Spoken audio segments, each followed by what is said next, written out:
chega, mas não vem, mas não acontece, mas não cura. Não, Deus só fazia naquela época. Não, eu falo para você uma coisa, o método não mudou. Deus continua o mesmo, foi o povo que mudou. Porque a palavra, o método, Deus não mudou. O método continua o mesmo. Ore a palavra, medite na palavra, leia a palavra, viva a palavra. E aí você vai poder ver a concretização do poder da palavra. E esse homem foi impactado primeiro pelo mover de Deus. Ele testemunhou o mover de Deus. Logo em seguida, a palavra vai nos mostrar que então Paulo ministrou a palavra para ele. Ele creu naquela palavra que foi ministrada. E em seguida, a palavra chega até dentro da casa dele. E essa parte ela é muito, meus irmãos, eu gostaria que vocês prestassem atenção, porque isso aqui é muito enfático. Porque eles respondem para o carcereiro. Eles prontamente lhe afirmaram: creia no Senhor Jesus, e assim será salvo tu e os da tua casa. Mas só que havia um porém dentro disso. A gente costuma imaginar, não, ele foi salvo automaticamente, a família dele foi salva. Não, não é assim que funciona. Ele foi salvo porque ele viu, eles ministraram a palavra para ele absolveu aquela palavra, ele levou aquela palavra para dentro da sua casa, testemunhou a palavra dentro do seu lar para os seus, e logo em seguida os seus foram transformados pelo poder da palavra. Nós precisamos começar a compreender que a gente não pode transferir a salvação da nossa família para o pastor, para dentro da igreja, não. Isso são componentes que a gente ajuda, mas a salvação da sua casa depende de você. Porque basta um joelho estar dobrado dentro da casa e Deus faz o mover. Basta um joelho, meus irmãos, estar dobrado dentro da casa para que Deus possa guardar aquela casa. Porque a palavra de Deus, ela vai ser muito direta quando ela fala: Deus não é homem para que minta.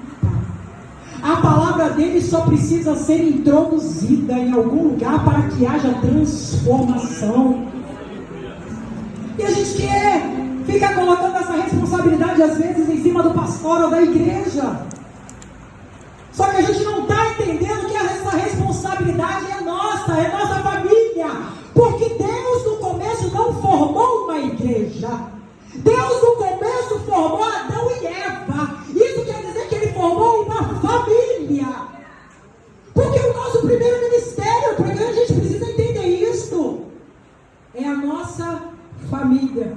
Aí tem gente que fala: mas missionária, eu oro tanto tempo para o meu marido, eu oro tanto tempo para o meu filho e não vejo diferença. Você não vê diferença, mas ele ainda está do teu lado. Você não vê diferença, mas teu filho ainda está dentro de casa. Porque se você não estivesse orando, ele já tinha demandado. Seu filho, a tua casa já tinha caído há muito tempo.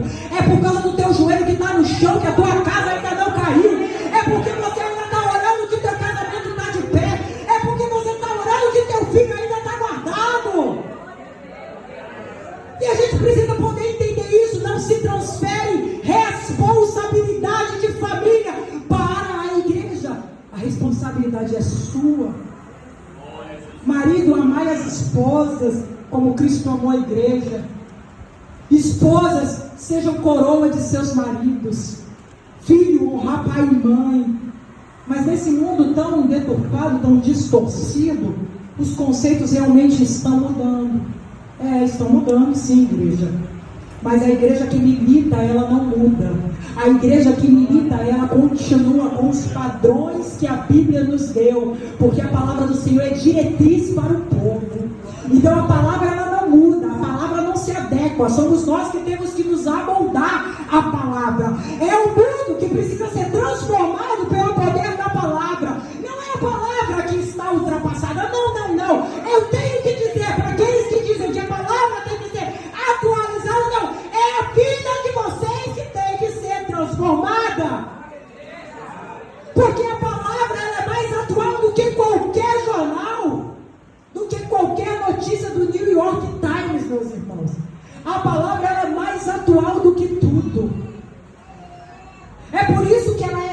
diretriz para aqueles que a buscam. Ah, mas eu quero mudança. Leia a Bíblia. Ah, mas eu não estou conseguindo. Continua lendo. Ah, mas não está acontecendo. Continua, porque a gente não segue pelo que sente, a gente segue pelo que crê. Porque se a gente não crê nessa palavra, nada acontece nas nossas vidas. Aí você pode realmente esquecer. Aí você pode realmente esquecer. Porque a palavra é a direção, é as boas novas, é o evangelho de Jesus Cristo.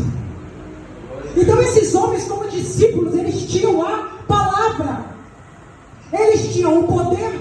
Porque no começo de Atos vai dizer que Jesus Cristo, quando lá ascendeu, falou: olha, vocês fiquem aqui até que do alto serão revestidos de poder. Então o poder já foi dado a eles. O Espírito Santo Consolador já tinha vindo. Eu gosto de falar para que a gente possa entender o contexto geral disso aqui, meus irmãos. Porque se a gente não entende a palavra, a gente sai daí, poxa, eu não entendi nada, não tenho como fazer na minha vida. Não, eu compreendi e preciso aplicar na minha vida, para que venha ter transformação. Porque se não for aplicado, não tem transformação. Então eu quero dizer para você esta noite, que a sua família é responsabilidade sua. Depois a gente traz para cá. Mas a primeira responsabilidade nossa é com a nossa família. A palavra também vai mencionar que não só aquela família foi captada por Jesus, mas a palavra também vai dizer que havia uma mulher dentro daquela cidade chamada Lídia, que também ouviu a palavra e que também absorveu a palavra e levou para dentro da tua casa. Então, o livro de Atos, ele é bem enfático quando ele fala de família, quando ele fala de resgate de família. Porque aquelas pessoas tiveram conversões genuínas na palavra. Será que nós somos convertidos ou apenas convencidos de que temos Cristo? A gente precisa se perguntar, para que a nossa casa também tenha a conversão a Deus e que venha a ser salva pelo poder do Evangelho de Cristo. Que nós venhamos a entender qual é importante levar a palavra para dentro de nossas casas, para os nossos filhos e testemunhar da palavra. Como é que eu posso testemunhar? Sendo um testemunho vivo. Porque hoje já não sou eu que vivo em mim, mas sim Cristo. Então se Cristo vive em mim, eu preciso andar para a glória, me vestir para a glória, falar para a glória, me comportar para a glória, para que venham ver em mim, através de mim, um testemunho vivo. Porque senão não pode haver conversão. Como é que eu quero converter os meus se eu não dou um testemunho? Como é que eu quero converter a minha casa se eu não me comporto? Como é que eu quero converter a minha casa se eu não falo?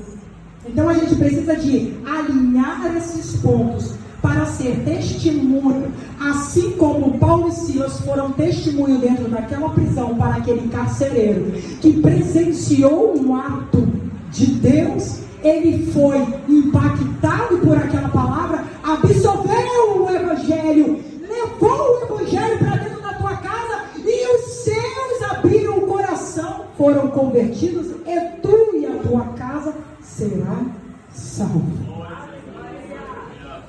Que a gente possa entender, meus amados, que não é fácil, não é, mas também não é impossível.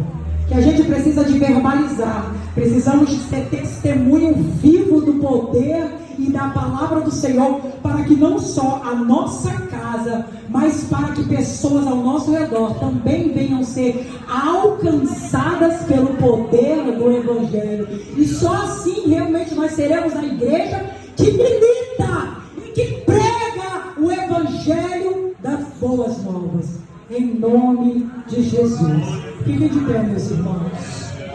Eu não poderia deixar também de orar pelas famílias que se encontram aqui. Você que está com a sua família aqui, se achegue junto da sua família. Nós vamos levantar um clamor. Por quê, meus irmãos? Porque hoje a gente precisa entender que a maior destruição, a maior vontade de Satanás é destruir a base e alicerces. E onde é que é base e alicerces hoje? É família, é seio familiar. Querem tentar desconstruir a família que Deus implantou desde o começo, mas não vão conseguir. Não irão conseguir. O mundo não pode parar a igreja e